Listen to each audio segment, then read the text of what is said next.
Good morning बच्चों। आज हम आप सभी को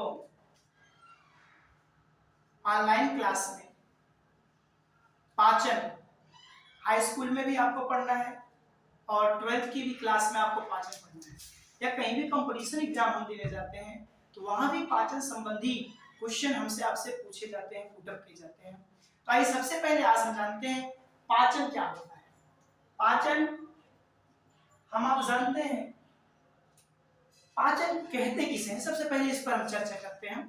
पाचन जो होता है जटिल भोज्य पदार्थों को शरीर में भोजन के रूप में ग्रहण कर उसे उपयोगी हेतु सरल भोज्य पदार्थों में तोड़ने की जो क्रिया होती है वो पाचन कहलाती है। अब हम ऐसे भी कह सकते हैं जटिल पदार्थों को, तो जटिल पदार्थों में ढेर सारे पदार्थ आ सकते हैं, हमको शरीर में ले जाना है, शरीर के अंदर उसको उपयोग करना है, अपने लिए उपयोग करना है, तो वहां पर अगर देखा जाए ऊर्जा का एक प्रकार से निर्माण किया जाता है भोजन को ग्रहण करके। तो इसलिए वहां पर लगा दिया जाता है कि जटिल भोज्य पदार्थों को शरीर के अंदर ग्रहण कर उसे सरल भोज्य पदार्थों में क्या किया जाता है, अपघटित किया जाता है। अपघटित करने का मतलब होता है किसी चीज को तोड़ने की जो क्रिया। तो जटिल भोज्य पदार्थों को शरीर के अंदर विभिन्न प्रकार के एंजाइम के माध्यम से अपघटित करने की क्रिया या तोड़ने की क्रिया, उसे सरल अणुओं या सरल भोज्य पदार्थों में बदलने की जो क्रिया होती है वो पाचन कहलाती है। अब जो पाचन होता है, यदि हम देखें पाचन जो होता है ये हमारे आहार नाल हमारे शरीर में होगा, तो शरीर में हमारे क्या पाया जाता है, भोजन को पचाने के लिए एक पाचन तंत्र पाया जाता है, एक सिस्टम होता है जिसे आप डाइजेस्टिव सिस्टम कहते हैं। डाइजेस्टिव सिस्टम का मतलब होता है पाचन तंत्र, भोजन को पचाने की क्रिया, अर्थात भोजन को पचाने में जो अंग भाग लेते हैं वे अंग मिलकर क्या बनाते हैं, पाचन तंत्र बनाते हैं। अब पाचन तंत्र में संपूर्ण यदि हम देखें तो आहार नाल हमारी आती है और पाचक ग्रंथियां। तो भोजन को पचाने में कौन कौन से भाग लेते हैं, आहार नाल। ध्यान से समझिएगा, हम आपको ग्राफ वाइज समझाएंगे। आहार नाल और पाचक ग्रंथियां,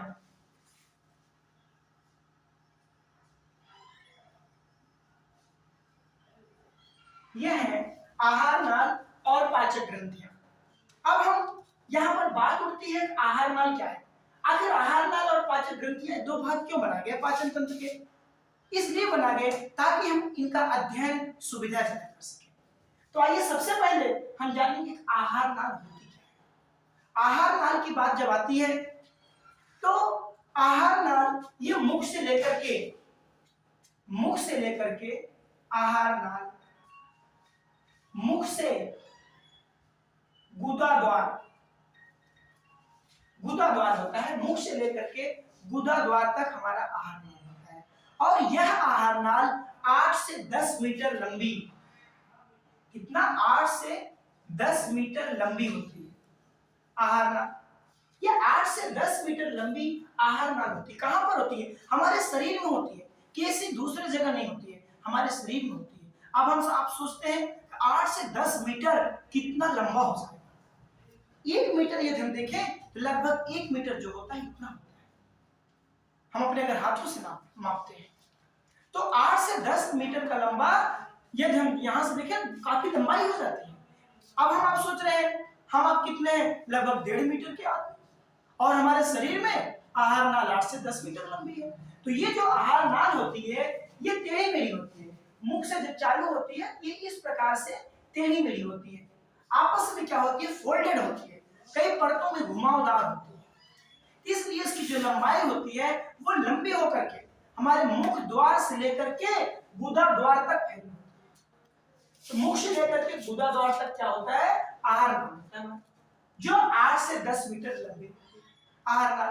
अब इस आहार नाल में इनका जो व्यास होता है, आहार नाल की जो चौड़ाई होती है, लंबाई तो आप जान ली कितना होती है, 8 से 10 मीटर लंबी होती है, लेकिन यहाँ पर प्रश्न ये भी उठता है आखिर आहार नाल की चौड़ाई कितनी होती है। तो जो आहार नाल है ये विभिन्न अंगों से होकर गुजरता है।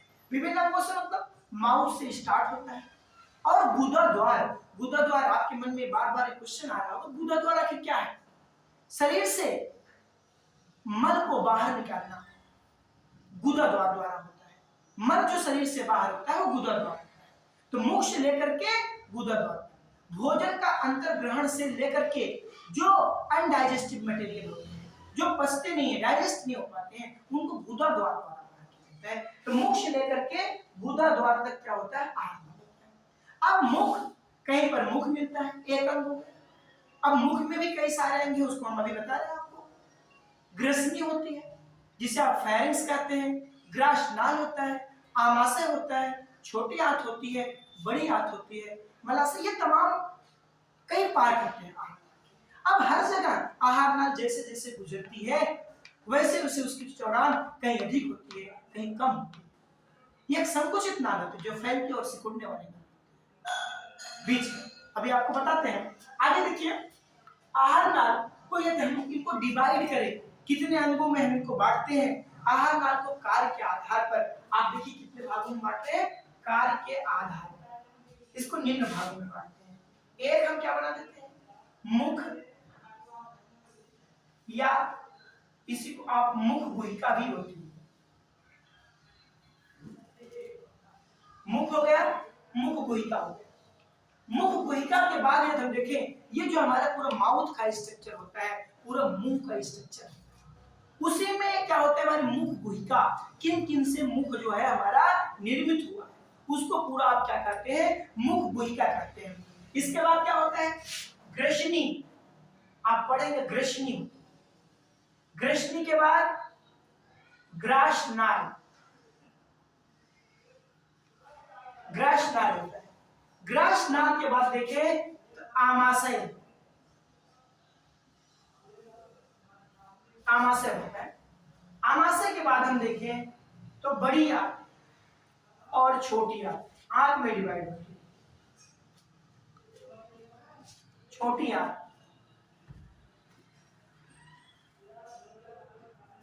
बड़ी आंत, ये छोटी आंत हो गया और बड़ी आंत, ये क्या होते हैं, आहार नाल डिवाइड होते हैं। इतने पार्ट में सोचिए, मुख गुहिका से चालू होती है आहार नाल, ग्रसनी, ग्रसनी से ग्रासनाल, ग्रासनाल से आमाशय, आमाशय से छोटी आंत, छोटी आंत से बड़ी आंत, और बड़ी आंत का एक अंतिम भाग होता है जिसे रेक्टम कहा जाता है, मलाशय, जिसके द्वारा मल शरीर से बाहर जाता है। आगे हम उसको बताएंगे कैसे जो है बड़ी आंत तक भोजन पहुंचता है। डाइजेस्ट होने के बाद जो नहीं पच पाता है, जो नहीं डाइजेस्ट हो पाता है, वो बड़ी आंत तक कैसे पहुंचता है, स्टेप वाइज का हम अध्ययन करते हैं। आइए सबसे पहले देखते हैं हम मुख का अध्ययन करते हैं। हमारा जो मुख होता है, मुख में होता क्या है, अब बात ये उठती है कि मुख में आखिर कुछ ना कुछ चीजें होती हो।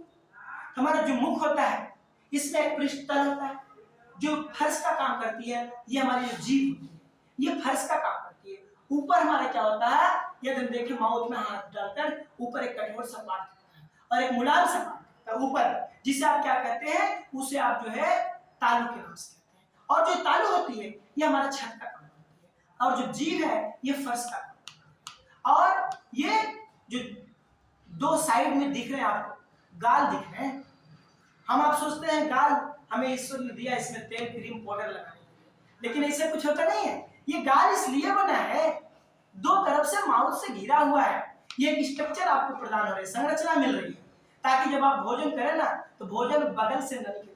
अगर सपोज करिए, आप चिंतन करिए, अगर गाल ना हो तो भोजन को ले जाएंगे, क्या भोजन अंदर जाएगा, नहीं जाएगा। जब उसको हम चबाने का प्रयास करेंगे, काटने का प्रयास करेंगे भोजन को, तो भोजन बगल से निकल जाएगा, साइड से निकल जाएगा। ये हमारे जो गाल है ना, ये भोजन को रोकते हैं, अगल बगल नहीं निकलने देते हैं। और जो आगे दो होंठ हैं, अचल होंठ, होंठ के माध्यम से, गाल के माध्यम से ये घिरा है। और जो फर्श का काम कर रही है जीभ, ये जीभ जो है पीछे की तरफ क्या हुई, जुड़ी हुई, आगे की तरफ स्वतंत्र, ताकि आप बोल सके और भोजन को निगलने में सहायता करती है। जीभ के माध्यम से हम जो है भोजन में लार मिलाते हैं। भोजन में जब लार मिल जाती है तो भोजन हमारा लसलसा होता है, जिसको हम ग्रसनी के माध्यम से, ग्रासनाल के माध्यम से आसानी से आमाशय तक पहुंचाते हैं। ध्यान दीजिए, जब कभी हम जाते हैं निमंत्रण खाने, बफेलो सिस्टम कौन सा सिस्टम है, बफर सिस्टम ना, बफर सिस्टम में हम जाते हैं तो उसमें क्या करते हैं, जल्दबाजी में खाने लगते हैं। भोजन को आसानी से करना चाहिए, आराम से करना चाहिए। अगर हम जल्दबाजी करेंगे, पता लगा भोजन अंदर जब फंस गया और हमें हिस किया। फंसा क्यों? क्योंकि उसमें लार जितनी मिलनी चाहिए थी वो लार मिल नहीं पाई। अब भोजन लसलसा नहीं हो पाया तो आगे जाकर के ग्रास नाल में फंस जाता है, और जब फंस जाएगा तो आपको हिचकी आ जाएगी। फिर हम क्या करते हैं, आउट ऑफ सोर्स बाहर पानी की मात्रा से भोजन को क्या करते हैं, अंदर ले सकते हैं। तो जीभ जो होती है ये भोजन को निगलने का काम भी करती है। आगे भी जीभ के बारे में हम आपको बताते हैं। आइए देखते हैं मुख गुहिका में और माउथ में या मुख गुहिका की बात करें, इसमें क्या क्या चीजें पाई जाती हैं। इसमें 3 चीजें पाई जाती हैं जो वेरी इंपॉर्टेंट है, बहुत ही महत्वपूर्ण है ये 3 चीजें। ये एक होता है दांत, दांत होता है। दूसरी चीजें होती हैं जीभ होती है। तीसरी चीज जो होती है वो होती है लार ग्रंथि। लार ग्रंथि, ये 3 चीजें पाई जाती हैं। क्या क्या पाई जाती है? लार ग्रंथि पाई जाती है और दांत पाए जाते हैं, जीभ पाए जाते हैं। आइए हम यहां पर देखते हैं, दांतों का अध्ययन करते हैं। ये थोड़ा सा ऊपर बिठा दें। ये हो गया दांत के बारे में, थोड़ा सा यहां पर आपको डिस्क्रिप्टिव बताते हैं दांत के बारे में। दांत देखिए, ये जो दांत होते हैं सभी जानते हैं, माउथ में हमारे दांत होते हैं। कितने दांत होते हैं? 32 दांत होते हैं। कोई कहता है 36 दांत होते हैं ना, लेकिन दांतों की जो संख्या होती है वो टोटल कितनी होती है? 32 होती है। 32 दांत होते हैं हमारे माउथ मुख में। अब इन 32 दांतों का अलग अलग वर्ग होता है, अलग अलग कार्य होता है। यदि इनको अध्ययन की सुविधा से देखें, इनको डिवाइड करें, एक तो हम देखते हैं कुछ दांत मनुष्य में 2 बार आते हैं, कुछ दांत 1 बार आते हैं। तो यहां पर दांत आने के आधार पर कितनी बार दांत आते हैं, इसके आधार पर यदि देखें तो जो दांत हमारा होता है इनको 2 श्रेणी में बांटते हैं। एक अस्थायी दांत, अस्थायी दांत बनाते हैं, और एक अस्थायी, अस्थायी दांत। अब सोचिए हमारे माउथ में कितने प्रकार से दांत आते हैं? 2 प्रकार से, एक अस्थायी होते हैं और दूसरे अस्थायी होते हैं। जो अस्थायी दांत होते हैं ये 12 होते हैं, इनकी संख्या हमारे माउथ में कितनी होती है? 12 होती है। और दूसरे जो अस्थायी दांत होते हैं इनकी संख्या हमारे मुख में 20 होती है। अस्थायी इसलिए कहा गया है, जो चीज एक बार आ जाए यदि वो दोबारा ना आए, टूटने के बाद, दांत है, दांत हमारे टूटते हैं। मान लीजिए किसी कारणवश हमारा दांत टूट गया तो वो एक बार है अगर जमा, दोबारा उसके स्थान पे कोई दांत नहीं है तो वो अस्थायी दांत कहा जाएगा। यदि दांत टूटा और उसके बाद एक दांत पुनः आ जाए उसके स्थान पर तो वो हो जाएगा अस्थायी, क्योंकि अस्थायी के बाद एक और अस्थायी होगा।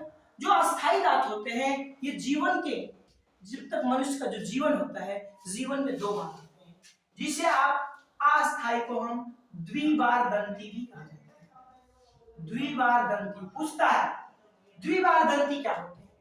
मनुष्य के जीवन में जो दांत 2 बार निकलते हैं, जिन्हें दूध के भी दांत बोले जाते हैं, ये 2 बार आते हैं। यदि हम चवर्णक, अभी आगे बताएंगे, एक दांत होता है चवर्णक, चवर्णक को छोड़ दें तो जितने दांत होते हैं वो द्विबार दंती होते हैं। और जो चवर्णक होता है ये जीवन में मात्र 1 बार होता है, और जो अस्थायी है ये 2 बार आता है। तो मनुष्य में यदि पूछता है कि द्विबार दंती या अस्थायी दांत कितने होते हैं, तो आपका जवाब होगा बेटा 20 दांत ऐसे होते हैं जिन्हें द्विबार दंती कहा जाता है या अस्थायी दांत कहा जाता है। और अगर ये क्वेश्चन ये पूछता है, प्रश्न ये पूछता है परीक्षा में, तो मनुष्य में कितने दांत हैं जो जीवन में 1 बार आते हैं, जिन्हें अस्थायी दांत भी कहा जाता है, वो होते हैं 12। और वो कौन से दांत होते हैं? जो चवर्णक दांत होते हैं। आप पढ़ते रहिए, पाचन के जितने भी टॉपिक्स हैं, चाहे दांत के होंगे, चाहे ग्रसनी, ग्रास, नाल, आमाशय, एक एक टॉपिक छोटे छोटे पार्ट में हम आपको क्लियर करते चलेंगे। और जीवन में जब तक आप पढ़ेंगे कभी भूलेंगे नहीं पाचन को। पूरे पाचन सिस्टम आपके माइंड में रन अप होता रहेगा, दौड़ता रहेगा। बस चीजों को ध्यान से आप लोग सुनिए, उसको एक रफली बनाइए। तो आइए आगे देखते हैं, ये दांत हो गए।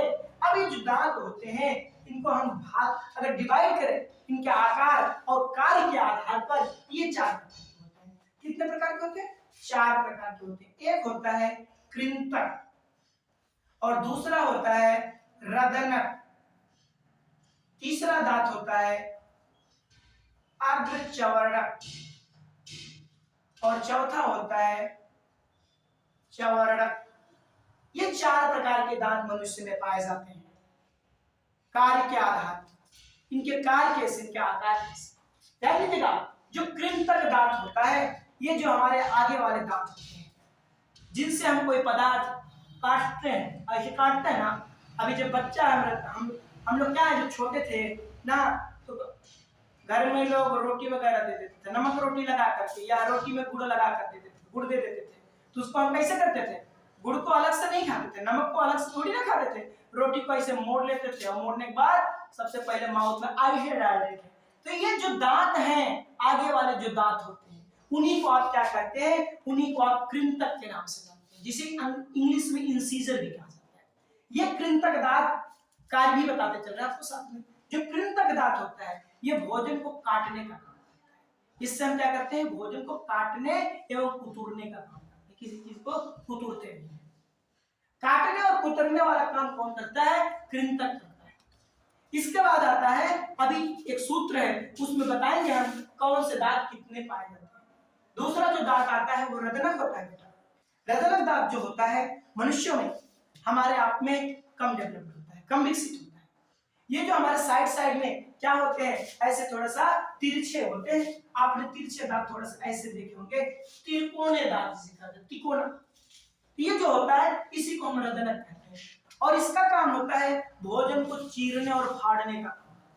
जैसे हम कोई गन्ना हम चूते हैं ना, गन्ना चूसते हैं, उसके रस को निकालते हैं, तो उसको अंदर डालते हैं, तो ये जो हमारे कृंतक दांत होता है उसमें चुभ जाता है और चीजों को फाड़ने का हमारे आप में कम विकसित होता है। इसलिए ये जो दांत होता है रदनक, ये मांसाहारी में विकसित होता है। मांसाहारी जो होते हैं, जैसे शेर को आप ले लीजिए, तो शेर में देखिए उसके जो आगे के दांत होते हैं वो त्रिकोणीय होते हैं, त्रिकोणीय होते हैं। तो वो भोजन को क्या करते हैं, अपने मांस को जब पकड़ते हैं, भोजन की तलाश में जब निकलते हैं, शिकार करते हैं, तो पकड़ के चीजों को फाड़ देते हैं। तो वही कौन होते हैं, ये रदनक, जो भोजन को चीरने और फाड़ने का काम करते हैं। ये जो हुआ अग्रचवर्णक, हम जानते हैं, जिसे गांव में कहते हैं चौभर कहते हैं, चौभर के नाम से। चौभर जो होती है दो होती है, थोड़ा सा बड़ी होती है, एक थोड़ा सा छोटी होती है। जो छोटी होती है, जो आगे निकली, कृंतक के बाद रदनक, रदनक के तुरंत बाद जो दांत होता है उसी को हम अग्रचवर्णक के नाम से जानते हैं। और अग्रचवर्णक के बाद अंतिम में जो दांतों का छोटा होता है वो क्या होता है, उसे चवर्णक कहते हैं। तो ये 4 प्रकार के दांत, और इन दोनों का कार्य होता है अग्रचवर्णक और चवर्णक का, ये भोजन को पीसने कूटने, उसको चबा चबा बारीक करते हैं। भोजन को, रोटी को काटे, रोटी को पीछे ले गए, और इनके अग्रचवर्णक और चवर्णक के माध्यम से उसको क्या करते हैं, खूब बारीक करते हैं। पीसने और कूटने के एक प्रकार से समझ लीजिए काम करते हैं। ठीक, ये जो दांत हुए, ये है कहाँ, हमारे आप में जो माउथ हमारा है, इसमें 2 जा है। जा मीन्स होता है जबड़ा, 2 जबड़े, एक ऊपर का जबड़ा, एक नीचे का जबड़ा, और उसमें जबड़े में भी एक इस प्रकार से ही, इस प्रकार से। अब जो मानव होता है ये बाइलेटरल, द्विपार्श्व। अगर मनुष्य को ऐसे काट दिया जाए, द्विसममित बना दिया जाए, तो सारे ऑर्गन्स जो होते हैं 2 भागों में डिवाइड हो जाते हैं। ऐसे जीवधारी को हम क्या कहते हैं, द्विसममित। हम आपको अगर ऐसे बीच बीच काट दिया जाए, एक हाथ इधर, एक हाथ इधर, एक पैर इधर, एक पैर इधर, नाक का एक पार्ट इधर, कान का एक पार्ट इधर, हो जाएगा ना, आंखें एक इधर, आंखें इधर। तो इसे 16 दांत इधर, 16 दांत इधर, मैंने बताया 32 दांत होते हैं। तो इनको 2 भागों में हम डिवाइड है। ये 2 जबड़े में हमारे जो दांत होते हैं, ये दोनों जबड़ों में क्या होते हैं, दोनों जबड़ों में स्थित होते हैं। आइए देखते हैं दोनों जबड़ों में ये चारों दांत, मैंने कहा कि दंत सूत्र होता है, आपको बताते हैं। अब दंत सूत्र के हिसाब से आपको बता देते हैं कितने दांत होते हैं। एक बेटा जो दांतों का फार्मूला है पूछा जाता है, वयस्क का फार्मूला अलग होता है और शिशु का फार्मूला अलग होता है, जिसे दंत सूत्र कहते हैं। परीक्षाओं में बहुत पूछता है, ICPM अपॉन ICPM into 2। देखिए, यह I का मतलब होता है इंसीजर और C का मतलब होता है कैनाइंस, जिसे आप रदनक कहते हैं, और PM का मतलब होता है प्रीमोलर्स, जिसे आप अग्रचवर्णक कहते हैं, और M का मतलब होता है मोलर्स, जिसे आप चवर्णक के नाम से जानते हैं। तो कृंतक, रदनक, अग्रचवर्णक और चवर्णक। अंग्रेजी में फिर सुन लीजिए, incisor, canines, premolars, molars into 2। 2 इसलिए किया गया बेटा, ये जबड़े में एक साइड का सूत्र है, जबड़े में एक साइड का सूत्र है और दोनों जबड़े में दो साइड जब हो जाएगा इसलिए मल्टीपल 2 कर देते हैं, गुणे 2 कर देते हैं। अब इसको हम लिखते क्या है, ऐसा भाषा में आपको बताते हैं 21 23 21 23 गुणे फार्मूला क्या है 2।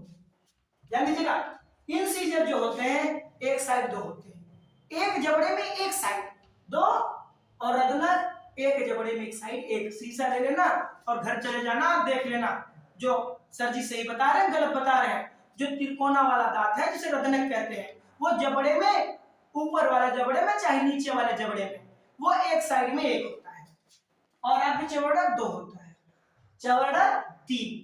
वही सेम ऊपर कंडीशन सेम नीचे। अब ये ध्वनि को जोड़ दें 2 1 3 2 5 3 8 8 ऊपर 8 नीचे कितने हो गए 16 गुणे 2, दोनों साइड कर देंगे कितने हो जाएगा 32 दांत। ये 32 दांत आपको मिल गया ना, दांत मिल गया 32। अब ध्यान दीजिए मैंने इसमें बताया था एक अस्थाई दांत होता है जो जीवन में एक बार, वो था चवड़ा 3 एक साइड 3 एक साइड, 6 हुए 6 दूना 12, तो 12 दांत हमने बताया था जो अस्थाई होते हैं जो जीवन में एक बार। ये तो वयस्क का हो गया, नोट कर लिया। अब इसी पे हम आपको बता देते हैं शिशु का दंत सूत्र। ये वयस्क का हो गया जो वेल डेवलप्ड पूर्ण विकसित हो जाते हैं। शिशु का यदि हम देखें तो शिशु का जो दांत सूत्र होता है, दंत सूत्र कौन बता सकता है? एक दिन हम और जब पढ़ा रहे थे उसमें चर्चा किए थे 2102। हाँ वेरी गुड, 2102 बटे 2102। जो इंसीजर होते हैं वो 2 होते हैं, केनाइन से 1 होते हैं, प्रीमोलर एब्सेंट होता है, नहीं पाया जाता है छोटे बच्चों में, शिशु जो होते हैं, और जो चवड़क होता है वो 2 ही निकले होते हैं एक साइड में। ये जब इनको जोड़े 2 1 3 2 5 5 5 10 गुणे 2 बराबर 20, अर्थात शिशु में अगर दांतों को देखें 20 दांत पाए जाते हैं और पूर्ण जो विकसित हो जाते हैं, वेल डेवलप्ड हो जाते हैं, पूरी तरह वयस्क हो जाते हैं, यंग हो जाते हैं, उनमें 32 दांत हो जाते हैं। ये शिशु का दंत सूत्र है और 21 के हिसाब लगा देंगे तो वो वयस्क का दंत सूत्र। यहाँ पर एक चीज और आती है बेटा, दांत हमने बता दिए 4 प्रकार के होते हैं, एक अस्थाई भी होते हैं, एक अस्थाई ये भी बता दिए जो जीवन में आते हैं निकलने के आधार पर भी। आइए दांत को थोड़ा सा देखते हैं, दांत बना किससे होता है। हमारा दांत बस हम इतना जानते हैं कि एक इनेमल पाया जाता है। अगर किसी से पूछिए सबसे कठोर भाग क्या है शरीर का तो लोग बता देंगे इनेमल होता है। इनेमल होता क्या है? अब बात आती है इनेमल होता क्या है। इनेमल जो होता है एक ऐसा ऊतक होता है जो कठोर ऊतक की गिनती की जाती है, और हमारा जो दांत है, दांत का जो बाहरी परत है, बाहरी आवरण जो है वही इनेमल होता है। दांत का जो बाहर का आवरण होता है उसे हम क्या कहते हैं, वही हमारा इनेमल होता है। ये किससे मिलकर बना होता है दांत हमारा, देख लेते हैं। ये आपका इनेमल से मिलकर बना होता है plus calcium phosphate. Calcium phosphate का सूत्र कोई बताएगा? कैल्शियम फास्फेट का सूत्र क्या होता है? चलिए आप हमको कमेंट बॉक्स में जरूर बताइएगा। प्लस कैल्शियम और किसके मिलकर बना होता है? 3 चीजों से मिलकर बना होता है। 2 हमने बता दिया, एक आधा हमने लिख दिया है, इनेमल, कैल्शियम फास्फेट, और तीसरा क्या होता है कौन बताएगा? Calcium carbonate. ठीक है, कैल्शियम कार्बोनेट। इन 3 चीजों से मिलकर हमारा दांत बना होता है, निर्मित होता है। इनेमल होता है, कैल्शियम फास्फेट होता है और कैल्शियम कार्बोनेट। माउथ में जो एक पाया गया एक दांत, मैंने 3 चीज बताया है माउथ में पाया जाता है, एक दांत पाया जाता है, जीभ पाई जाती है, लाल ग्रंथि पाई जाती है। तो दांत हमने बता दिया आपको विस्तृत रूप से, जीवन में कभी भूलेगा नहीं, सिर्फ वीडियो को अंत तक पूरा देखिएगा। दूसरा आइए हम बताते हैं आपको जीभ। जीभ क्या होती है? अभी बात चल रही थी जीभ ये पीछे से जुड़ी हुई है, आगे से स्वतंत्र है। आगे से स्वतंत्र इसलिए है ना ताकि जिसको इच्छा हो आप लोग जो है वो बोलिए ना। लोग अक्सर बोलते हैं अच्छे व्यक्तियों में भी कमियां निकालते हैं ना, कमियां लेकिन उनके सामने नहीं बताते हैं। कमियां निकालनी चाहिए। थोड़ा सा देखिए मैं टॉपिक चेंज कर दे रहा हूँ। किसी व्यक्ति में जब आप कमी निकालते हैं ना, मित्र है तो उसके सम्मुख कमियां उसको बताइए, उसमें सुधार करिए, वो अच्छा बनेगा। लेकिन अगर उसके पीठ के पीछे आप उसकी कमियां निकालेंगे, उसके सामने नहीं निकालेंगे, तो आप चुगलखोर माने जाएंगे ना। चुगलखोर इसलिए माने जाएंगे, जैसे मान लीजिए हम ही हैं, किसी विद्यालय में पढ़ा रहे हैं ना, या आप लोग किसी कोचिंग में संस्थान में पढ़ रहे हैं और मैं टीचर हूं और मैं आपकी कमियां, मेरे प्यारे शिष्यों, हम आपको बताएंगे। यदि आपको आपकी कमी नहीं बताएंगे तो आप में सुधार नहीं होगा, और आपकी कमी हम कह जाए किसी और से बताएं तो क्या सुधार होगा? नहीं होगा। तब आप सोचेंगे गुरुजी हमारी बुराई कर रहे हैं का। तो कमियां जैसे हम पढ़ा रहे हैं, अगर हमारे में कोई कमी है तो आप मेरे शिष्य हो, आप हमें बताओगे सर जी अगर इस चीज को थोड़ा सा इस तरीके से हो, ये सुधार हो सकता है, ये आप में कमियां हैं। कमियां तो हर इंसान में होती है ना। एक दो पंक्ति मुझे हमेशा मैं बच्चों को सुनाता हूँ, सड़क कितनी भी अच्छी हो धूल तो ही जाती है, और इंसान कितना भी अच्छा हो भूल तो हो ही जाती है।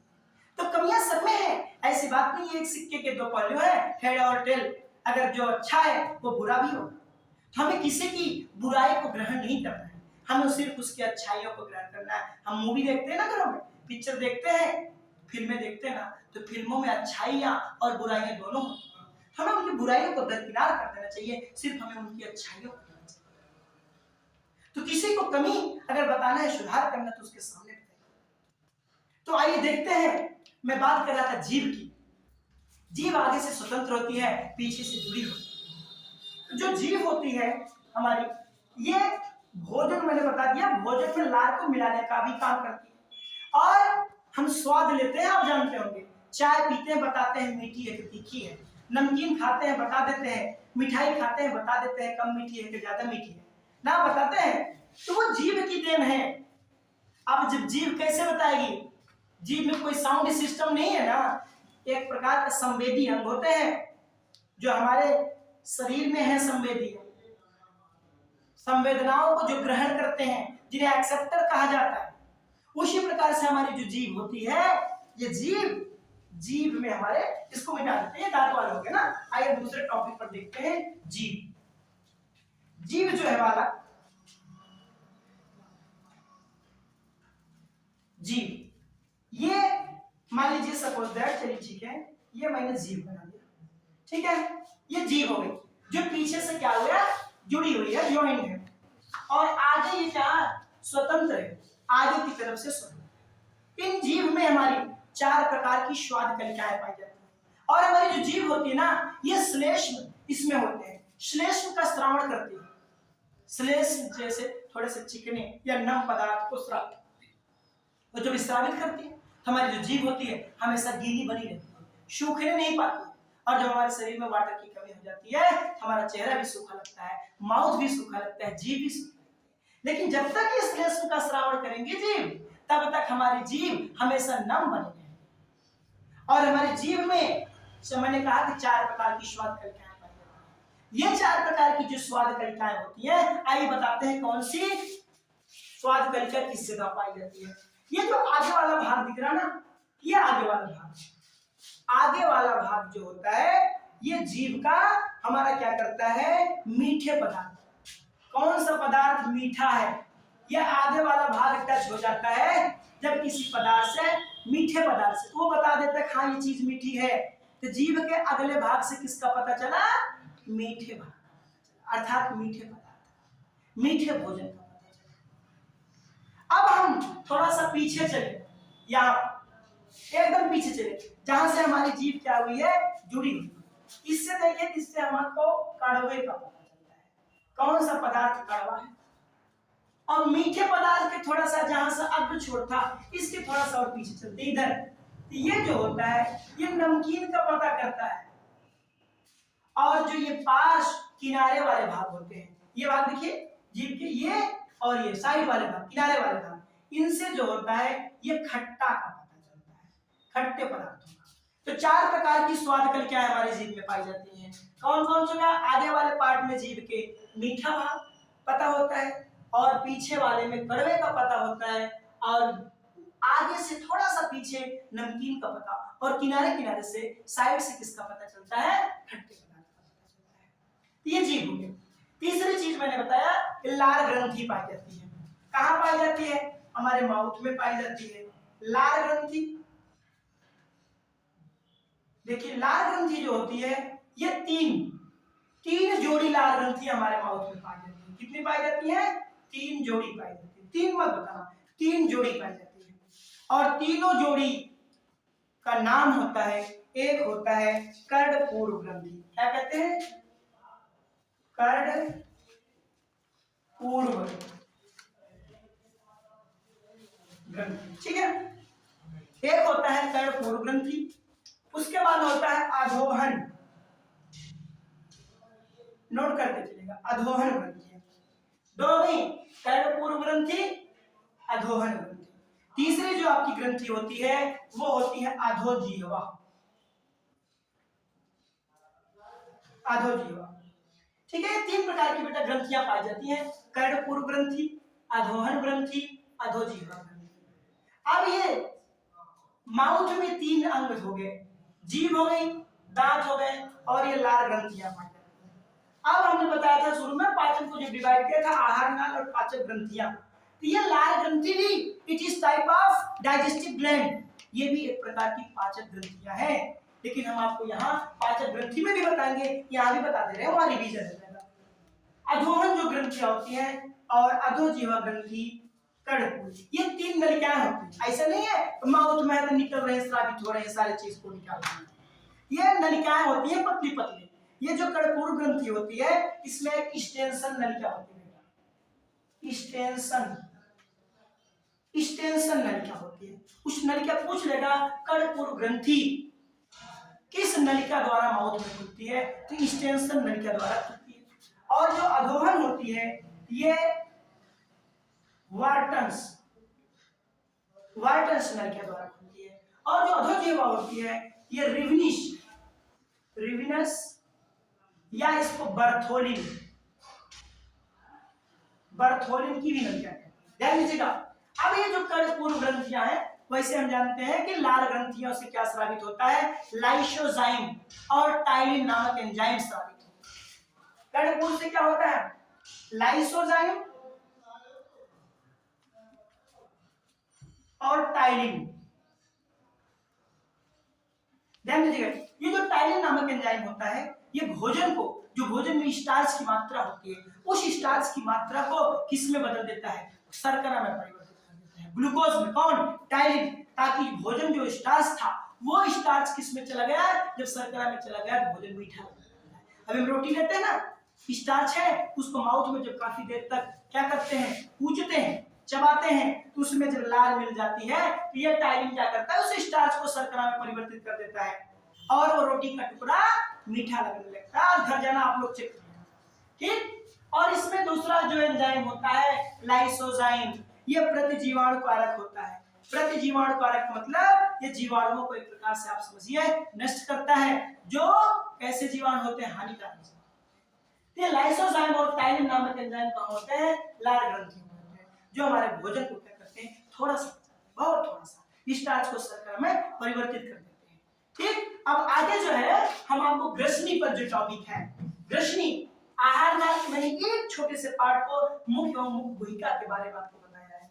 अब अगले वीडियो में हम आपको ग्रसनी ग्रास नाल के बारे में बताएंगे और इसी प्रकार से छोटे छोटे वीडियो में पूरा पाचन सिस्टम। बस आज के लिए धन्यवाद। आप लोग मन लगाकर